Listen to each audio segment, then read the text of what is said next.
Gardens feel natural, but they never are. Every garden begins with an idea, and those ideas come from art, from philosophy, from the way our culture sees the world. When artists change how they see nature, garden designers change how they shape it. This series explores the relationship between art and garden design across history, the moments when shifts in perception reshaped the land itself.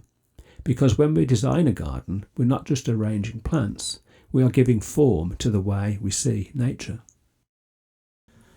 By the 20th century, something fundamental changes again. For centuries, gardens had tried to represent nature, tried to control it, to imitate it, to moralise it, and to experience it. But now, under the influence of modern art, nature begins to dissolve into something else entirely, an idea. Modernism strips the world down to its essentials. In painting, artists like Piet Mondrian reduce landscapes to grids, lines and primary colours. The tree is no longer a tree, it becomes a structure, rhythm, relationship. And the garden follows. It's no longer about flowers or symbolism or even atmosphere, it becomes about form. Few designers embody this shift more clearly than Roberto Burle Marx. Burle Marx was not just inspired by painting, he was a painter. And he treated the land as a canvas. His garden designs abandon the soft illusion of the English landscape.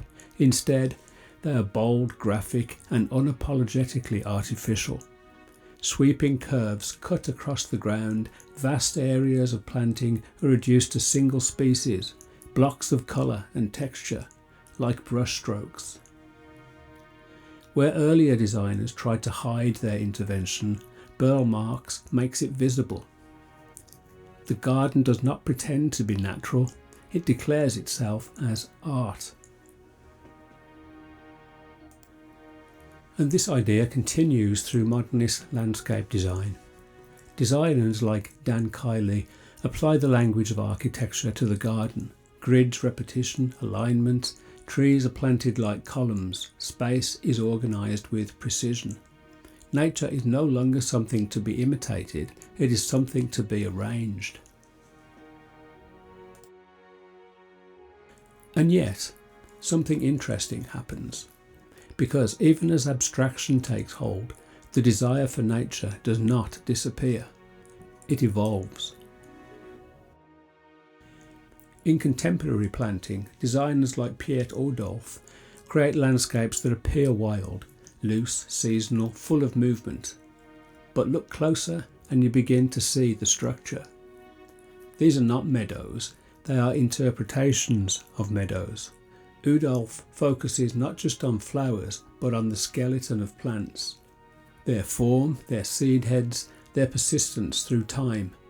Colour becomes less important than texture, rhythm and decay. This mirrors a broader shift in art, from representation to essence. And so we arrive at a kind of paradox. After centuries of trying to control nature, to imitate it, and dissolve into it, we begin to understand it differently. Not as something to dominate, not as something to escape into, but as something to collaborate with. The relationship between art and the garden is not a straight line. It's a conversation. The garden offers the artist a subject that is never still, always changing, always moving, never the same twice. And the artist offers the gardener something just as powerful, a new way of seeing. Because whether it is the rigid geometry of a formal parterre, the rolling illusion of the English landscape, the moral craftsmanship of an arts and crafts border, or the immersive perception of Monet's pond, we have always been trying to do the same thing, to capture a moment of beauty in a medium that refuses to stand still. And that is where it leaves us, standing in our own gardens, making choices, often without realising where those ideas came from. So the next time you plant something, or shape a path, or stand still and look at the space you've made, ask yourself, is this a landscape I am walking through, or is it a painting I'm a part of?